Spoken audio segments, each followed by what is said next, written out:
कि लोग निकल कर नहीं आ रहे वोट डालने के अंदर, इसका मतलब है जो 400 पार का नारा जो दे रहे थे वो तो लागू नहीं हो पाएगा।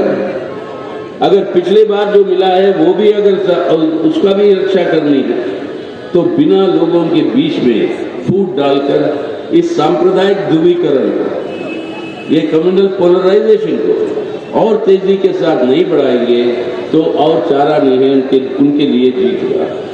यानी एकमात्र हथियार उनके पास जो है वो हथियार है सांप्रदायिक ध्रुवीकरण, और इसके आधार पर जहर भरा हुआ हिंसात्मक जो प्रचार जो उनका जो चलता है उस प्रचार को और तेज करें।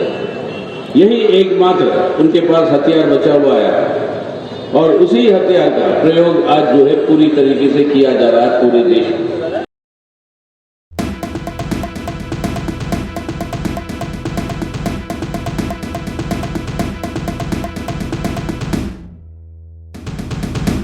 সবাই জানি আমি এইমাত্র বাংলা বলতে পারি, বুঝতে পারি, কিন্তু বাংলাতে ব্যক্তিত্ব দেওয়ার জন্য সাহস নেই।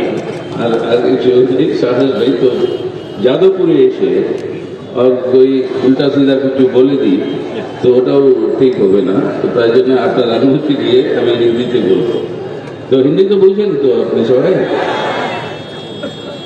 तो मेरे प्यारे बंधुगण और दोस्तों, ये जगह जहाँ पर हम आए हैं पिछले 40 सालों से हम आते रहे हैं। कमल सोमाचार्य जी, कमल माली भट्टाचार्य, इन सबकी और जो लड़ाई वो लड़ते थे पार्लियामेंट के अंदर हमारे संविधान की रक्षा के लिए, हमारे देश के अंदर जनतंत्र की रक्षा के लिए और आम मेहनतकश लोगों की जनवादी अधिकारों की रक्षा के लिए और उनकी तरक्की के लिए, वो अभी भी स्वर्ण अक्षरों में लिखा हुआ है हमारे देश के जनतांत्रिक इतिहास में।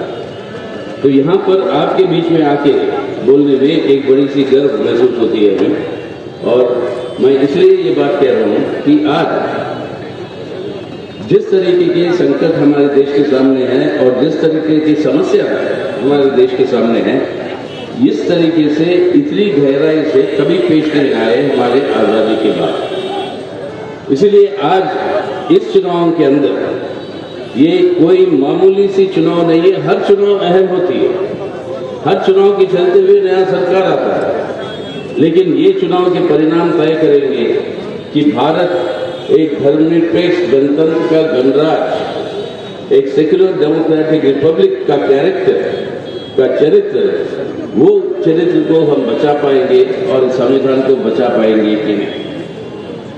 लेकिन ये मुख्य सवाल को, इसके बारे में कोई चर्चा आजकल आप देख नहीं रहे हो बाकी राजनीतिक पार्टियों की तरफ से, इंडिया के गठबंधन को छोड़कर बाकी सब लोग इसके बारे में कोई चर्चा नहीं। प्रधानमंत्री को अगर सुनोगे तो लगता है कि पुराना जो हमारे परंपरा के अंदर जो एक मुहावरा है, एक कहावत है कि विनाशकाले विपरीत बुद्धि, अब उस तरीके की बातें जो है हमारे मोदी साहब के मुंह से निकलेगा। अब वो कहते हैं कि वो बायोलॉजिकल आदमी नहीं है, उनको भगवान ने भेजा कि वो एक स्वयंभू हुए। अब हिंदू परंपरा में स्वयंभू 3 ही है, ब्रह्मा, विष्णु और महेश्वर। अब ये चौथे आगे मोदी साहब और ये बोलने लगे कि मैं स्वयंभू हूँ, तो मुझे जो है भगवान ने भेजा है अपने काम करने के लिए। क्या है वो काम? कि देश के अंदर 20% की आबादी को आप जो है खत्म करें, उसको जो है दूसरी सिटीजनशिप की दर्जा दें, नफरत पैदा करें और जहरीली नफरत हमारे देश के अंदर माइनॉरिटीज के खिलाफ, और इस हद तक पैदा करें कि उनके ऊपर जो आक्रमण और जो हमले होते हैं, जानलेवा हमले, वो सब जो है बर्दाश्त करनी पड़ती है।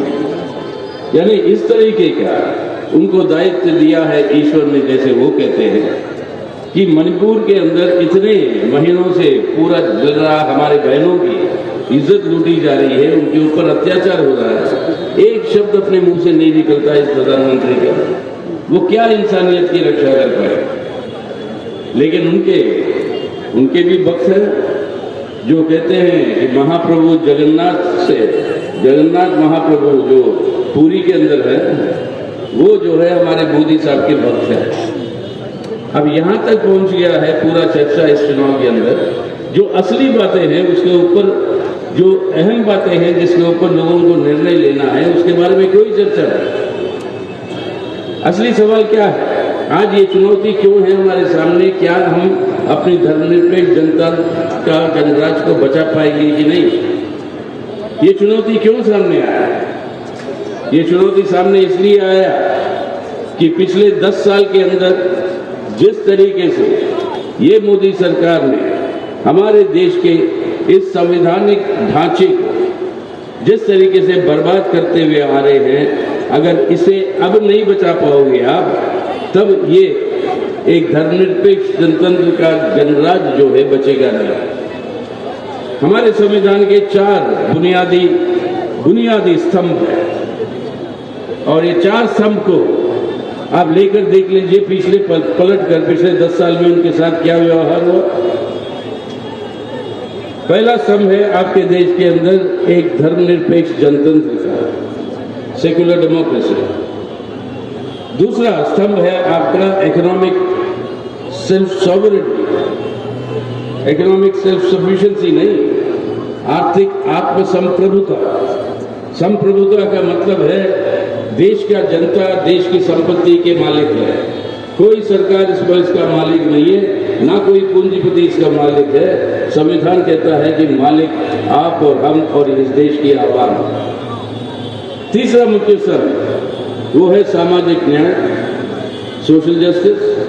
और चौथा आपका फेडरलिज्म, केंद्र और राज्यों के बीच में जो संबंध और राज्य सरकारों के अधिकार। इन 4 स्तंभों के ऊपर आप पीछे पलटकर अगर आप देखेंगे तो इस 10 साल के अंदर बहुत ही गहरा हमला होते हुए आ रहा है। धर्मनिरपेक्षता का ही बात ले लीजिए, अभी हाल में दो हफ्ते बौखलाहट हो या पता नहीं क्या है, हमारे प्रधानमंत्री के भाषणों से अगर यही हमें लगता है कि पहले 2 चरण वोटिंग जब खत्म हो गई, उसके बाद से जो भी प्रचार वो कर रहे थे, पहले प्रचार क्या था? मोदी की गारंटी। प्रचार यही था कि हमारे देश, हम जो है विश्वगुरु बन गए, हमारे देश जो है दुनिया के सबसे तेजी से बढ़ने वाली आर्थिक ताकत है।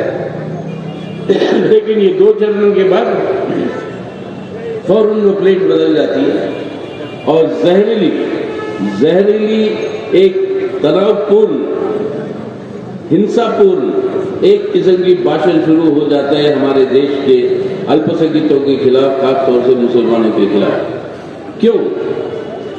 क्योंकि ये संदेशा पहुंच चुका है कि लोग निकलकर नहीं आ रहे वोट डालने के अंदर। इसका मतलब है जो 400 पार का नारा जो दे रहे थे वो तो लागू नहीं हो पाएगा। अगर पिछले बार जो मिला है वो भी अगर उसका भी रक्षा करनी है तो बिना लोगों के बीच में फूट डालकर इस सांप्रदायिक ध्रुवीकरण को, ये कम्युनल पोलराइजेशन को और तेजी के साथ नहीं बढ़ाएंगे तो और चारा नहीं है उनके लिए जीत का। यानी एकमात्र हथियार उनके पास जो है वो हथियार है सांप्रदायिक ध्रुवीकरण, और इससे आधार पर जहर भरा हुआ हिंसात्मक जो प्रचार जो उनका जो चलता है उस प्रचार को और तेज करें। यही एकमात्र उनके पास हथियार बचा हुआ है और उसी हथियार का प्रयोग आज जो है पूरी तरीके से किया जा रहा है पूरे देश में। আপনারা দেখছেন আওয়াজ রোজকারের হক কথা। ফর মোর আপডেটস অ্যাবাউট আওয়াজ please subscribe our YouTube channel.